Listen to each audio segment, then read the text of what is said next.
Welcome to burning topic. Tamil Nadu నుంచి అస్సాం వరకు, కేరళ నుంచి బెంగాల్ వరకు 5 రాష్ట్రాల్లో ఒక వింత ధోరణి ప్రబలుతోంది. దాని పేరు ఉచితం. అక్షరం నేర్పే విద్య, ప్రాణం పోసే వైద్యం, ఆకలి తీర్చే పౌష్టికాహారం. ఇది ప్రజల భవిష్యత్తు కోసం చేసే నిజమైన సంక్షేమం. కానీ ఓటు కోసం కురిపిస్తున్న ఫ్రిడ్జ్లు, ఎన్నికల వేళ పంచుతున్న ల్యాప్టాప్లు, ఖాతాల్లో వేస్తున్న వేల రూపాయల నగదు, ఇది కాదు కదా సంక్షేమానికి అర్థం.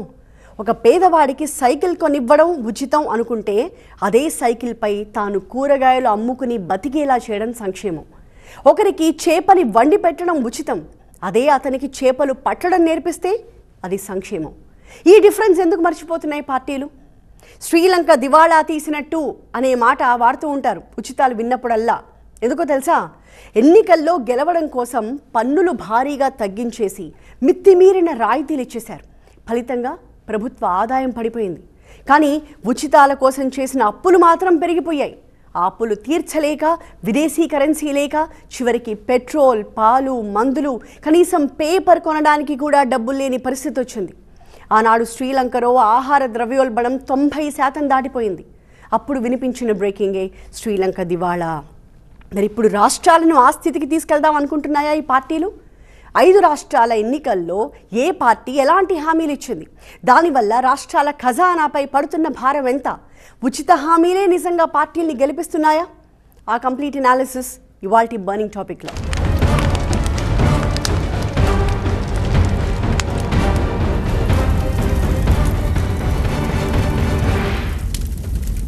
తమిళనాడు సుమారు 9.5 లక్షల కోట్ల రూపాయల అప్పుల్లో ఉంది. అయినా సరే ఆ రాష్ట్రంలో హామీల హోలీని చల్లుకోవడం మాత్రం ఆపట్లేదు. అన్నా డిఎంకే ఉచిత ఫ్రిడ్జ్ అంటే డిఎంకే దానికి పోటీగా 8,000 రూపాయల కూపన్లు తీసుకోండి, ఇంటికి కావాల్సిన టీవీయో ఫ్రిడ్జో మీరే కొనుక్కోండి అంటోంది. ఇక విజయ్ ఏకంగా బంగారంతోనే హామీల వేలం పాటని మరో స్థాయికి తీసుకెళ్లారు.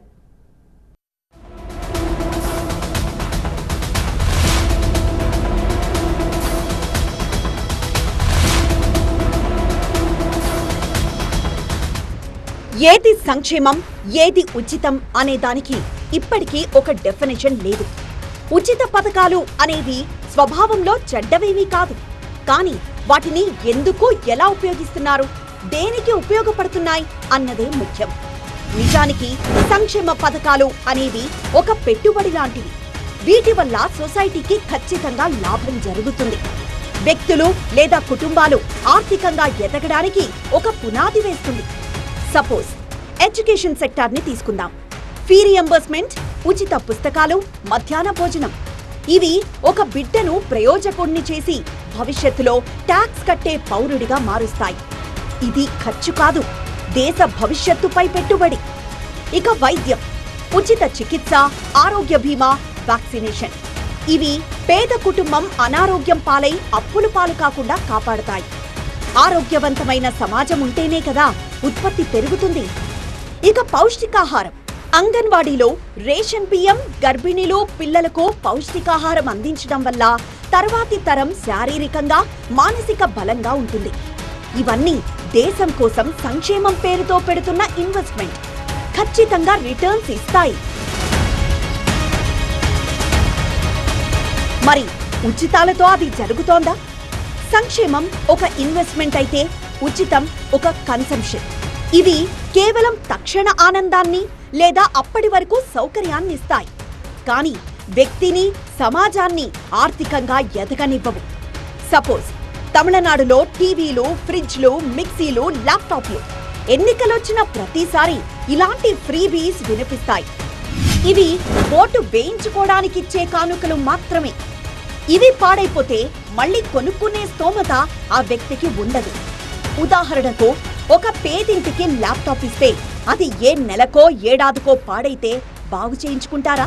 పట్నానికి పోయి ఎవరు బాగు చేస్తారని పక్కన పడేస్తారా? గతంలో తమిళనాడులో కోట్ల రూపాయలు పెట్టి టీవీలు, మిక్సీలు పంచారు. ఆ తర్వాత ఏమైందో ఎవ్వరూ మాట్లాడుకోలేదు. ఏం జరిగిందో తెలుసా అక్కడ?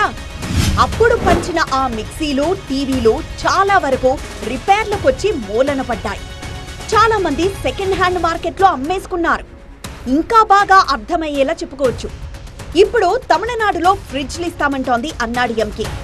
8,000 రూపాయల కూపన్ ఇస్తాం, నచ్చిన టీవీనో ఫ్రిడ్జో మీరే కొనుక్కోమంటోంది డిఎంకే. నిజంగానే రేపొద్దున్న వస్తువులు ఇచ్చారనుకుందాం. ఇవాళ 8,000 రూపాయలు పెట్టి కొని పంపిణీ చేస్తే ఆ మరుసటి రోజే దాని మార్కెట్ విలువ 1000 తగ్గుతుంది. 2 ఏళ్లలో అది పనికి రాకుండా పోతుంది. అంటే ప్రభుత్వం ఖర్చు చేసిన 1000 కోట్లు కేవలం 2-3 ఏళ్లలో సున్నా అవుతాయి. అందుకే ఇలాంటి ఉచితాల వల్ల సమాజానికి ఉపయోగపడేది తక్కువ అంటూ ఉంటారు ఆర్థిక నిపుణులు. ఎందుకంటే ఆ టీవీలు, ఫ్రిడ్జ్లు, మిక్సీలు ప్రభుత్వం కొన్నప్పుడు 1000 కోట్ల రూపాయల ఖర్చు. కానీ ప్రజల చేతికొచ్చాక దాని విలువ సున్నా. అవే 1000 కోట్ల రూపాయలతో ఒక ఇండస్ట్రీ పెట్టినా కొన్ని వందల కుటుంబాలు జీవితాంతం బతుకుతాయి కదా అంటూ ఉంటారు ఫినాన్షియల్ ఎక్స్పర్ట్స్. ఓటు కోసం ఇచ్చేది వస్తువు, రేపటి తరం కోసం ఇచ్చేది వసతి. వస్తువు కాలంతో పాటు కరిగిపోతుంది, వసతి కాలంతో పాటు ఎదుగుతుంది. చాలామంది ఎక్స్పర్ట్స్ చెప్పేది ఇలాంటి 350 ప్రామిస్లు ఇచ్చారు తమిళనాడులో అన్ని పార్టీలు కలిపి. అలాగే ఇచ్చే బదులు క్యాష్ ఇచ్చేస్తే బెస్ట్, ఆర్థిక వ్యవస్థకి బెస్ట్, గవర్నమెంట్కి బెస్ట్, వచ్చే వాళ్ళకి బెస్ట్ అన్నా వీళ్ళు పెట్టలేదు. అందువల్ల ఒక రకంగా చెప్పాలంటే ఇవ్వద్దని చెప్పటం కష్టం, వెల్ఫేర్ స్టేట్ అవ్వక. కానీ ఇచ్చే విధానం ఏంటంటే ఇదంతా వేస్ట్, పనికి రాదని మాత్రం తెలుసు. తర్వాత పొలిటికల్ పార్టీస్ నేర్చుకున్నది ఏంటంటే మనం లక్షల మందికి ఇస్తామని ప్రామిస్ చేద్దాం, కొంతమందికి ఇద్దాం, తర్వాత ఎవరో అకౌంటబిలిటీ ఉండదు, అది తెలుసు. ఈ ప్రామిస్లన్నీ అందరికీ నెరవేరుస్తారని కాదు, కొంతమందికి ఇస్తారు, ఎగ్జాంపుల్గా డెమాన్స్ట్రేషన్గా, మిగతా వాళ్ళకి అందవు. ఉచిత హామీలకు కేర్ ఆఫ్ అయిన తమిళనాడులో అధికారంలో ఉన్న డిఎంకే మహిళలకు నెలకు 2,000 రూపాయల నగదు, గృహోపకరణాలు కొనుక్కోవడానికి 8,000 రూపాయల కూపన్, దాదాపు 35 లక్షల మంది యువతకు ల్యాప్టాప్లు ఇలా ప్రకటించారు స్టాలిన్. ఇక ప్రధాన ప్రతిపక్షం అన్నాడీఎంకే అంతకు మించి ప్రకటించింది. పురుషులకు కూడా ఉచిత బస్సు, ప్రతి కుటుంబానికి 10,000, రేషన్ కార్డున్న వారికి ఉచితంగా ఫ్రిడ్జ్, జల్లికట్టులో చనిపోతే 10 లక్షలు ఇలా హామీలు ప్రకటించారు పళనిస్వామి. ఇక విజయ్ ఈ 2 పార్టీలను మించి హామీలు ప్రకటించారు. పెళ్లి చేసుకునే మహిళలకు 8 గ్రాముల బంగారం, నాణ్యమైన పట్టుచీర, తమిళనాడులో పుట్టే ప్రతి శిశువుకు బంగార పొంగరం, 9 నుంచి 12వ తరగతి చదివే విద్యార్థుల తల్లి ఖాతాలో ఏడాదికి 15,000 రూపాయలు, డిగ్రీ చేసిన నిరుద్యోగులకు నెలకు 4,000 ఇలాంటి హామీలు ప్రకటించారు. ఏడీఎంకే కానీ, విజయ్ కానీ, లేకపోతే దిముక డిఎంకే, ఈ 3 పార్టీలు ఏ పార్టీలు అధికారంలోకి వచ్చి వాళ్ళు చెప్పినటువంటి స్కీమ్లు కనుక, వాళ్ళు చెప్పినటువంటి ఈ ఫ్రీ స్కీమ్స్ ఇంప్లిమెంట్ చేస్తే వాళ్ళకి సంవత్సరానికి కావాల్సిన అమౌంట్ 1,00,00,000 కోట్ల నుంచి 1,75,000 కోట్లు. రాష్ట్ర బడ్జెట్ 4 లక్షల కోట్లు. అంటే బడ్జెట్లో ఆల్మోస్ట్ 40% వీటికి మాత్రమే, మహిళలకు ఇచ్చే ఫ్రీ స్కీమ్స్, లేకపోతే విద్యార్థులకు ఇచ్చే ఫ్రీ స్కీమ్స్, ఫ్రీ బస్ రైడ్లు, ఇంత మటుకు ఈ 3 స్కీములకు మాత్రమే కావాల్సింది 1,50,000 నుంచి 1,75,000 కోట్లు. చాలా మందికి తెలియని విషయం, తెలిసినా పెద్దగా పట్టించుకోని విషయం ఏంటంటే ప్రభుత్వం ఇచ్చే ప్రతి రూపాయి వెనుక అప్పు ఉంటుంది. ఉదాహరణకు ఒక రాష్ట్రం ఉచిత పథకాల కోసం భారీగా అప్పులు చేస్తే ఆ అప్పుపై వడ్డీ కట్టడానికే మళ్లీ అప్పు చేయాల్సి వస్తుంది. అంటే ఈ రోజు ఉచితంగా బియ్యం లేదా నగదు తీసుకుంటున్న వ్యక్తి రేపు తన పిల్లల మీద లక్షల రూపాయల తలసరి అప్పును మోపుతున్నాడని అర్థం. అందుకే ఈ ఉచితాల మాట వింటేనే మధ్యతరగతికి మంట. కారణం వాళ్లకు ఈ ఉచితాలు అందకపోవడం కాదు, ఉచిత పథకాల వల్ల జరిగే నష్టాన్ని భర్తీ చేయడానికి ప్రభుత్వాలు పెట్రోల్, మద్యం, రిజిస్ట్రేషన్ ఫీజులు అంటూ పరోక్ష పన్నులు పెంచుతాయి. అంటే తీసుకునేదేమో ఒకరు, ఆ నష్టాన్ని భరించేది మరొకరు. ఒక చేత్తో 1,000 రూపాయలిచ్చి మరో చేత్తో 1,500 లాక్కుంటే ఎవరు మాత్రం ఊరుకుంటారు? ఉచితం అనేది ఒక భ్రమ, ఇల్యూషన్ ఆఫ్ ఫ్రీ అంటారు దాన్ని. అనుకుంటారు కానీ ప్రభుత్వం ఇచ్చేది ఏది ఉచితం కాదు. ఒక రాష్ట్రం 10,000 కోట్ల రూపాయలతో ఉచిత నగదు పథకానికి ఖర్చు చేస్తే దాని అర్థం ఆ ఏడాది ఆ రాష్ట్రంలో 10,000 కోట్ల రూపాయల విలువైన రోడ్లు లేదా వంతెనలు లేదా పవర్ ప్లాంట్స్, ఇతర మౌలిక సదుపాయాలు ఇవేవీ నిర్మించలేదు అని. ఒక్కొక్కరికి పంచుతున్న 1,000, 2,000 కారణంగా రోడ్లు బాగుపడవు, డ్రైనేజ్ శుభ్రం చేయరు, ఇంటింటికి కుళాయి రాదు, కొత్తగా ఆ ఊరికి బడి రాదు, ధర్మాస్పత్రి కట్టరు, అడిగితే 1000-2000 ఇస్తున్నాంగా అదే చాలు అంటారు. అన్నట్టు ఎన్నికలు జరుగుతున్న రాష్ట్రాల్లో మహిళా ఓటర్లే లక్ష్యంగా నగదు బదిలీ చేస్తున్నారు. ఈ దేశంలో మొత్తం 15 రాష్ట్రాల్లో మహిళల ఖాతాల్లో నేరుగా అమౌంట్ వేస్తున్నారు. అందుకు ఖర్చు చేస్తున్న మొత్తం ఎంతో తెలుసా? అక్షరాల 2.5 లక్షల కోట్ల రూపాయలు. మహిళా ఓటర్లను తమ వైపు తిప్పుకుంటే చాలు, దాదాపుగా గెలిచేసినట్టే. అందుకే ప్రతి రాష్ట్రంలో మహిళల ఖాతాల్లోకి నేరుగా నగదు బదిలీ చేసే పథకాలు తీసుకొచ్చాయి. అవి ఎంతవరకు సక్సెస్ అయ్యాయో గానీ పొలిటికల్ హిట్ కొట్టింది ఈ పథకం. మహారాష్ట్రలో మొన్న మధ్య బీజేపీ కూటమి గెలవడానికి కారణం లాట్లీ బెహన్ పేరుతో మహిళలకు నెల 1500 రూపాయల నగదు ఖాతాలో వెయ్యడమే. ఇక కర్ణాటకలో కాంగ్రెస్ ను గెలిపించింది కూడా గృహలక్ష్మి పేరుతో ప్రకటించిన నెలకు 2000 రూపాయల పథకం. దాన్ని చూసే తెలంగాణలో మహాలక్ష్మి పథకం కింద మహిళలకు 2500, ఏపీలో 1500 ఇస్తామని హామీ ఇచ్చారు, గెలిచారు. అందుకే ఇప్పుడు ఎన్నికలు జరుగుతున్న రాష్ట్రాలు సైతం అలాంటి పథకంపైనే ఫోకస్ చేస్తున్నాయి. తమిళనాడులో మహిళలకు నెలకు 1000 రూపాయలు ఇస్తున్న పథకం సూపర్ హిట్. అందుకే మరో 1000 పెంచి నెలకు 2000 ఇస్తామన్నారు సీఎం స్టాలిన్. ఇదే కాదు, తమిళనాడు ప్రభుత్వం మహిళలకు స్పెషల్ సమ్మర్ ప్యాకేజ్ గా 2500 రూపాయలు ప్రకటించింది. నెల ఇచ్చే నగదు కాకుండా ఇది సెపరేట్ అన్నమాట.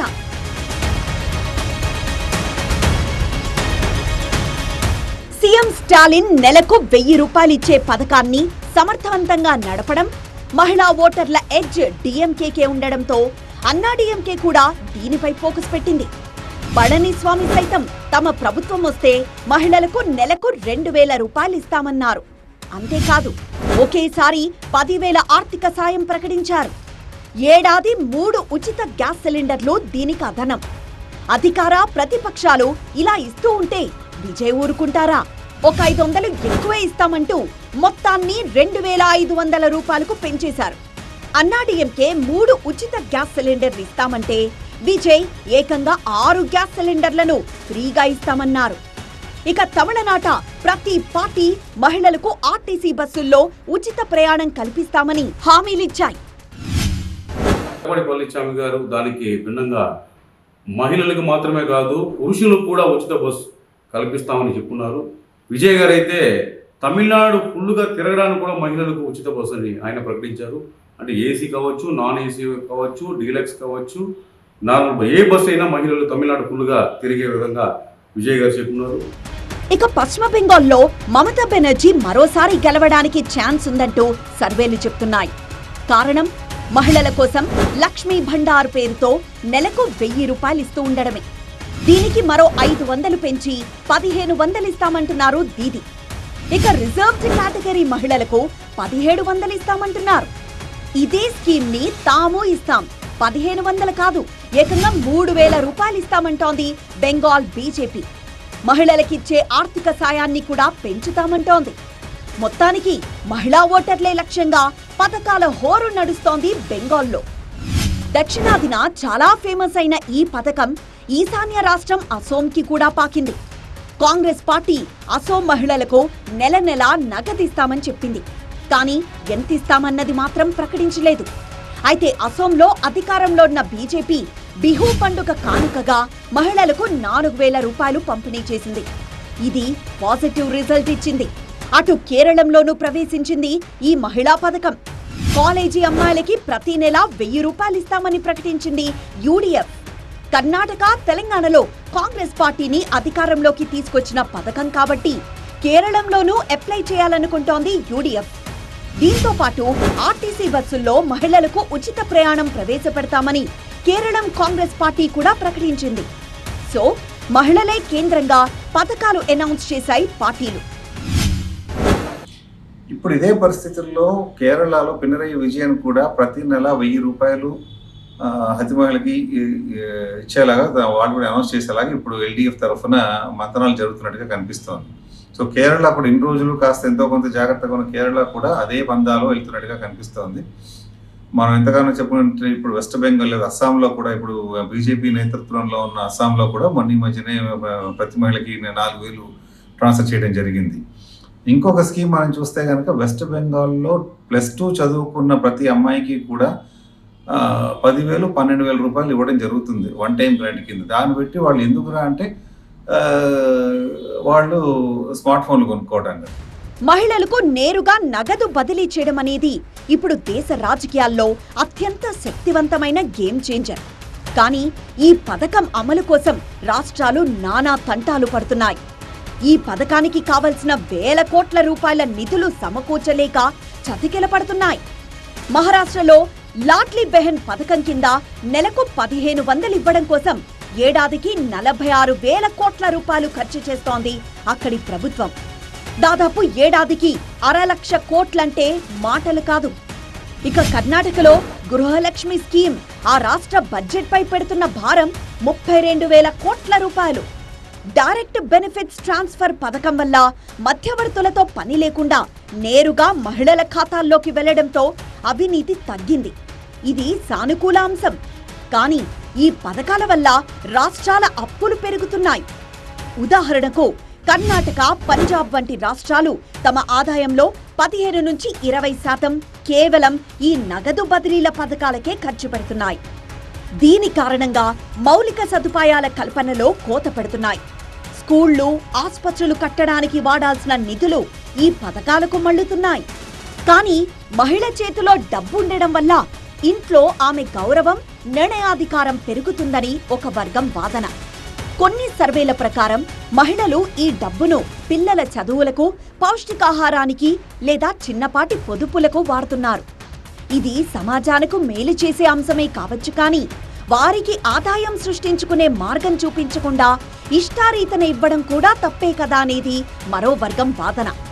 అనేక రాష్ట్రాలు అభివృద్ధి కోసం ఖర్చు పెట్టాల్సిన నిధుల్లో 20% కోత పెట్టి ఈ మహిళా పథకాలకు ఇస్తున్నాయి. అందుకే మహిళల చేతికి 1,000 రూపాయలు ఇవ్వడం గొప్ప, లేక వారి చేతికి 10,000 సంపాదించే నైపుణ్యాన్ని ఇవ్వడం గొప్ప అనే చర్చ జరుగుతోంది. డెన్మార్క్, నార్వే దేశాల్లో పుట్టినప్పటి నుంచి చనిపోయేంత వరకు చదువు, వైద్యం, నిరుద్యోగ భృతి అన్నీ ఉచితంగా ఇస్తాయి అక్కడి ప్రభుత్వాలు. బట్ అక్కడి ప్రజలు 40 నుంచి 50% పన్ను కడతారు. అక్కడ పన్నులు కట్టే వ్యవస్థ బలంగా ఉంది, పైగా అవినీతి తక్కువ. మరి మన దేశంలో మన దగ్గర పన్ను కట్టేదే 5% లోపు, కానీ ఉచితాలు మాత్రం అందరికీ కావాలి. ఇలాగైతే రాష్ట్రాలు అప్పుల ఊబిలో కూరుకుపోవడం తప్ప అభివృద్ధి ఎలా సాధ్యమవుతుంది? ఉచితాల గురించి ఇంతలా చెప్పుకుంటున్నాం, కానీ ఈ మాత్రం పార్టీలకు, ప్రభుత్వాలకు తెలియదంటారా? ఖచ్చితంగా తెలుసు. Revenue expenditure versus capital expenditure మధ్య వ్యత్యాసం రాజకీయ నాయకులకి స్పష్టంగా తెలుసు. రెవెన్యూ ఎక్స్పెండిచర్ అంటే తిని అరిగించుకున్న ఆహారం లాంటిది. ఉదాహరణకి సబ్సిడీలు, ఉచితాలు, ఇది ఒక్కసారి వాడితే అయిపోతుంది. క్యాపిటల్ ఎక్స్పెండిచర్ అనేది పండ్ల చెట్టుని నాటడం లాంటిది. ఫర్ ఎగ్జాంపుల్ ప్రాజెక్టులు, పరిశ్రమలు, ఇవి తరతరాలకు ఆదాయాన్ని, ఉద్యోగాల్ని ఇస్తాయి. ఈ 5 రాష్ట్రాల్లోనే కాదు, ప్రస్తుతం భారతదేశంలోని చాలా రాష్ట్రాల్లో ఖర్చు పెరుగుతోంది, పెట్టుబడి తగ్గుతోంది. ఇది తెలిసాక కూడా రాజకీయ పార్టీలు ఉచితాలను ఎందుకు ఇష్టపడతాయి? ఒక ప్రాజెక్ట్ కడితే అది పూర్తి కావడానికి కొన్నేళ్లు పడుతుంది, కానీ నగదును బదిలీ చేస్తే 5 నిమిషాల్లో ఓటర్ ఖాతాలోకి వెళ్ళిపోతుంది. సో ప్రాజెక్టుల కంటే కూడా ఉచిత పథకాలకు ఎక్కువ పబ్లిసిటీ వస్తుంది. ఇది ప్రజాస్వామ్యానికి షార్ట్ టర్మ్ థింకింగ్ అనే ఒక జబ్బుని అంటిస్తోంది. ఉచిత పథకాల వల్ల పర్యావరణానికి కూడా నష్టం వస్తుందంటే నమ్ముతారా? ఉదాహరణకు పంజాబ్. అక్కడ ఉచిత విద్యుత్ వల్ల రైతులు విచ్చలవిడిగా మోటార్లు వాడుతున్నారు. దీనివల్ల భూగర్భ జలాలు ప్రమాదకర స్థాయికి పడిపోయాయి. భవిష్యత్తులో సాగునీరు లేక పంజాబ్ ఎడారిగా మారే ప్రమాదం ఉందని శాస్త్రవేత్తలు హెచ్చరిస్తున్నారు. ఇక హర్యానాలో విద్యుత్ సబ్సిడీని క్రమబద్ధీకరించి సోలార్ పంప్ సెట్లపై దృష్టి పెట్టారు. సో ఉచితం అనేది పర్యావరణాన్ని కూడా దెబ్బతీస్తోంది. దాన్ని పక్కన పెడితే అభివృద్ధి కుంటుపడుతోంది. ఇది అత్యంత ప్రమాదకర పరిస్థితిని తీసుకురాబోతోంది. రోడ్లు, వంతెనలు, ఆస్పత్రుల నిర్మాణానికి వాడాల్సిన నిధులను ఓట్ల కోసం, ఉచిత పథకాల కోసం మళ్లించడం వల్ల భవిష్యత్తు తరాలకు మౌలిక సదుపాయాలు అందకుండా పోతున్నాయి. బడ్జెట్లో ఎక్కువ భాగం ఉచితాలకే పోతే మౌలిక సదుపాయాల కల్పనకు నిధులు ఉండవు. రోడ్లు సరిగా ఉండవు, కొత్త పరిశ్రమలు రావు, నిరుద్యోగం పెరుగుతుంది. గమ్యం లేని ఉచితం కంటే ఉపాధి కల్పించే సంక్షేమం మిన్నా అనే నినాదం వినిపిస్తోంది. అందుకే పదే పదే సుప్రీంకోర్టు కూడా హెచ్చరిస్తోంది. ప్రజలు పనిచేసే ఆలోచనను వదిలేసి ఉచితాల మీద ఆధారపడేలా చేస్తున్నాయి ఈ పార్టీలు అని అత్యున్నత ధర్మాసనం ఆందోళన వ్యక్తం చేసింది.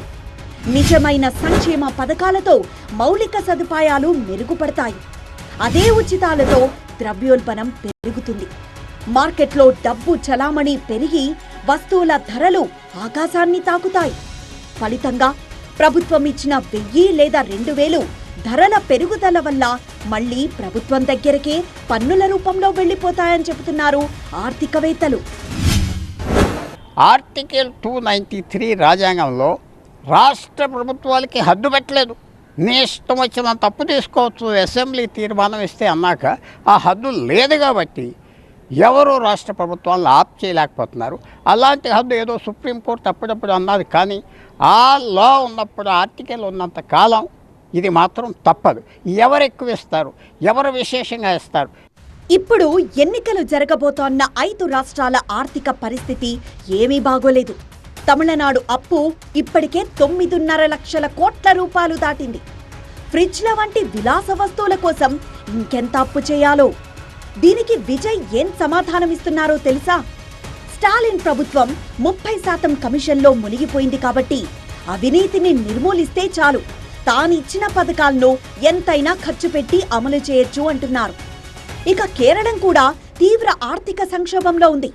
అయినా సరే హామీల విషయంలో తగ్గడం లేదు.